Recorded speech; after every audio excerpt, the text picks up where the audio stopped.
Namaku Raka Pratama, usia 32 tahun. Aku bekerja sebagai sopir pribadi di kota kecil bernama Purwasari, sebuah kota yang tidak terlalu ramai, tapi juga tak bisa dibilang sepi.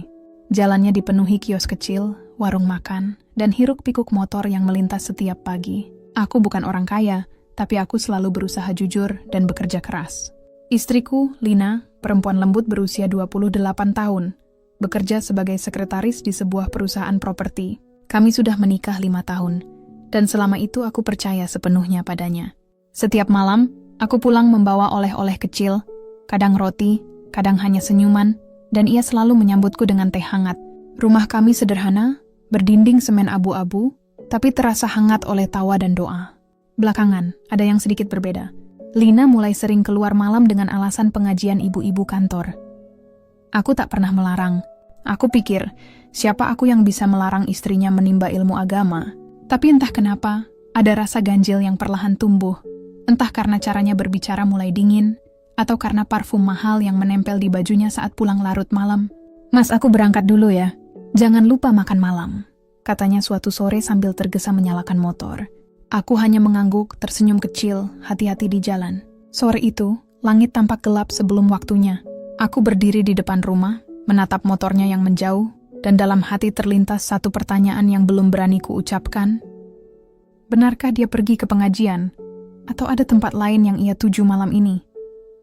Malam itu, hujan turun deras. Jalanan basah dan lampu kota memantul di genangan air seperti kilatan bayangan yang tak tenang.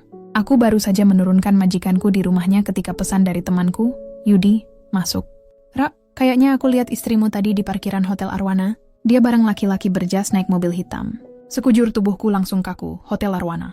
Aku tahu tempat itu bukan tempat pengajian, tapi hotel yang sering dipakai untuk rapat, atau hal-hal yang tak pantas disebut. Aku berusaha menepis pikiran buruk. "Mungkin cuma mirip," gumamku pelan, meski suaraku sendiri terdengar gemetar. Tapi hati ini tak mau diam. Ada rasa panas di dada, seperti bara yang menunggu meledak. Aku memacu motor melewati hujan, helmku basah, mataku kabur oleh air dan amarah. Setibanya di depan hotel, aku melihat mobil hitam dengan plat yang pernah kulihat di kantor tempat Lina bekerja. Aku berdiri di bawah kanopi, menunggu, hingga akhirnya pintu hotel terbuka, dan di sanalah aku melihatnya, Lina. Dengan gaun coklat muda, rambutnya disanggul rapi, dan di sampingnya seorang pria berjas abu-abu, Pak Dimas, bosnya. Mereka tertawa kecil, berjalan berdua sambil bergandengan tangan. Dunia serasa berhenti berputar. Tanganku gemetar. Nafasku sesak, aku ingin berteriak, tapi suaraku hilang di telan hujan. "Lina?" Suaraku parau, hampir tak terdengar. Mereka menoleh. Ekspresi terkejut di wajah Lina cepat berubah jadi panik. "Mas Raka, kenapa kamu di sini?" Aku menatapnya tajam. "Kamu bilang pengajian, tapi ini dengan bosmu?" Pak Dimas mencoba menengahi. "Raka, ini hanya urusan kantor." "Cukup!" teriakku, suaraku pecah oleh luka. "Kantor di hotel malam-malam begini? Kau pikir aku bodoh?" Lina menunduk, menangis. Tapi air matanya tak mampu menutupi kenyataan yang kulihat sendiri. Hujan makin deras. Orang-orang mulai memperhatikan. Tapi aku tak peduli. Dunia yang kubangun dengan kepercayaan runtuh seketika di depan mataku sendiri. Aku meninggalkan mereka begitu saja. Melangkah tanpa arah. Hanya suara hujan yang menemani kesunyian hatiku. Dan di tengah gelapnya malam itu, satu hal terus berputar di pikiranku. Kenapa orang yang paling kucintai justru menusukku paling dalam? Sejak malam itu, rumah kami berubah jadi tempat yang dingin dan sunyi. Tak ada lagi tawa, tak ada lagi aroma teh hangat yang biasa menyambutku. Lina mencoba bicara, tapi aku sudah terlalu lelah untuk mendengar alasan yang tak akan menghapus luka. "Mas, aku bisa jelaskan," katanya pelan, duduk di ujung ranjang. Aku hanya menatap kosong ke dinding. "Jelaskan apa, Lin?" Aku lihat dengan mata kepalaku sendiri. "Dia cuma atasan, Mas.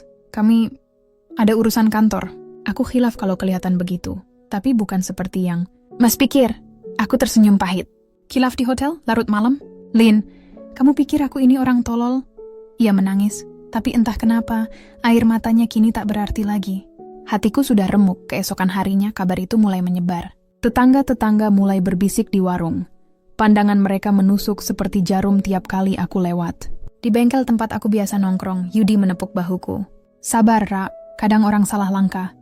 Aku hanya menjawab lirih, "Iya." Tapi langkahnya itu ngerusak seluruh hidupku, Yud. Aku mencoba fokus bekerja, Tapi wajah Lina terus menghantui pikiranku. Setiap kali hujan turun, bayangan malam itu kembali. Dia bersama bosnya, tertawa di bawah lampu hotel. Suatu sore Lina datang ke tempat kerja membawakan makan siang. Rekan-rekanku langsung menatap sinis. Salah satu dari mereka, Benny, berbisik, "Hebat juga istrimu, Rak. Bosnya kaya, ya." Aku meninju meja, menahan amarah. "Jaga omonganmu, Ben." Tapi dalam hati, aku tahu, aku marah bukan padanya, tapi pada diriku sendiri, karena masih mencintainya. Malamnya, Lina menungguku di rumah. "Mas, aku mohon, beri aku kesempatan jelaskan semuanya." Aku berdiri di depan pintu, menatap wajahnya yang lelah dan penuh air mata.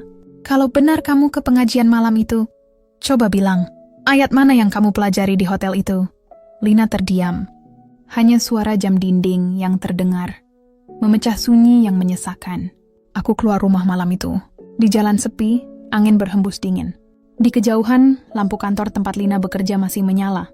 Dalam hati aku berjanji, malam besok aku akan mencari tahu semuanya. Dan kebenaran tak akan bisa lagi ia sembunyikan. Malam itu aku tak bisa tidur. Suara hujan di luar seperti mengetuk-ngetuk nuraniku, memaksa aku mencari kebenaran yang selama ini disembunyikan. Aku mengambil jaket dan keluar diam-diam, menuju kantor tempat Lina bekerja. Lampunya masih menyala meski sudah lewat jam 10 malam. Aku berdiri di balik pagar, memperhatikan dari kejauhan. Di dalam, kulihat Lina dan Pak Dimas duduk berdua di ruang rapat. Tak ada berkas, tak ada rapat, hanya mereka, dan jarak di antara mereka yang terlalu dekat. Kulepaskan napas panjang, menahan gemuruh di dada. Aku melangkah masuk, mendorong pintu tanpa permisi. "Mas Raka, kamu ngapain di sini?" seru Lina. Terkejut setengah mati, aku menatap keduanya tajam. "Aku cuma mau dengar langsung, apa arti semua ini?" Pak Dimas berdiri mencoba menenangkan. "Raka, tolong jangan salah paham." Lina cuma, aku memotong cepat. "Diam! Aku udah cukup dengar alasan dari orang yang pura-pura suci." Lina menangis, "Mas, aku mohon. Aku memang pernah salah, tapi aku takut kehilangan pekerjaan." Dia mengancam aku kalau nggak menuruti keinginannya. Aku membeku. "Apa maksudmu?" Air mata Lina jatuh deras. Pak Dimas, dia memaksa aku. Dia bilang, kalau aku nggak menemaninya malam itu, aku bakal dipecat. Aku takut, Mas." Ruangan mendadak hening. Tatapan Pak Dimas berubah kaku. "Jangan mengada-ada, Lina.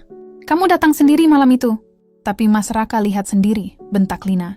"Aku cuma ingin selamat, bukan selingkuh." Aku menatap keduanya bergantian, dada sesak, antara marah dan iba. Dunia yang tadinya hitam putih kini kabur oleh air mata dan kebohongan. Dengan suara bergetar, aku berkata, "Jadi semua ini bukan cinta, tapi paksaan?" Lina mengangguk sambil terisak. "Aku salah karena diam, aku malu, Mas." Aku melangkah ke arah Pak Dimas, menatapnya tajam.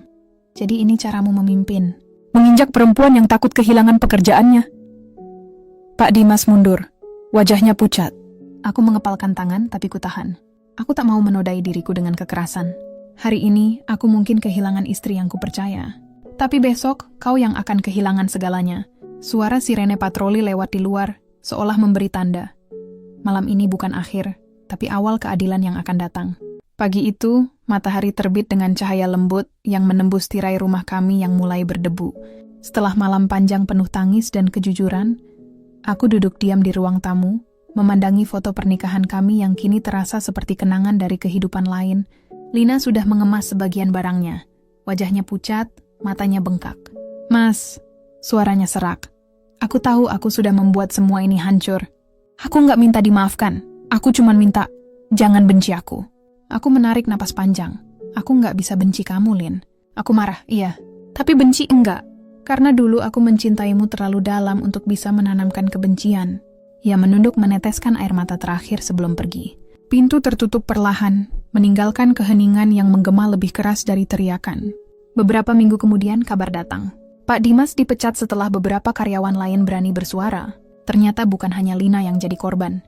Aku ikut bersaksi, bukan untuk balas dendam, tapi untuk menegakkan kebenaran. Hidupku perlahan kembali berjalan. Aku tetap bekerja sebagai sopir, tapi kini aku merasa lebih kuat, lebih tahu arti harga diri. Dari semua luka itu, aku belajar satu hal. Kadang, Tuhan membiarkan hati kita hancur, agar kita bisa melihat siapa yang benar-benar jujur di sekitar kita. Tetangga-tetangga yang dulu menatap sinis kini mulai menghargai keberanianku. Bagi mereka, aku bukan lelaki yang ditinggalkan, tapi lelaki yang memilih berdiri meski hatinya patah. Dan malam-malam berikutnya, saat hujan turun, aku tak lagi merasa sendirian. Aku tahu, di balik setiap badai, selalu ada pelajaran yang menunggu untuk disyukuri. Cinta bisa dikhianati, tapi kejujuran tak pernah mati. Kadang kehilangan adalah jalan Tuhan untuk menyelamatkan kita dari kebohongan yang lebih besar. Aku menatap langit yang perlahan cerah, tersenyum kecil, dan berkata pada diri sendiri, "Terima kasih Tuhan, sudah membuka mataku dengan cara yang paling menyakitkan, tapi paling menyadarkan."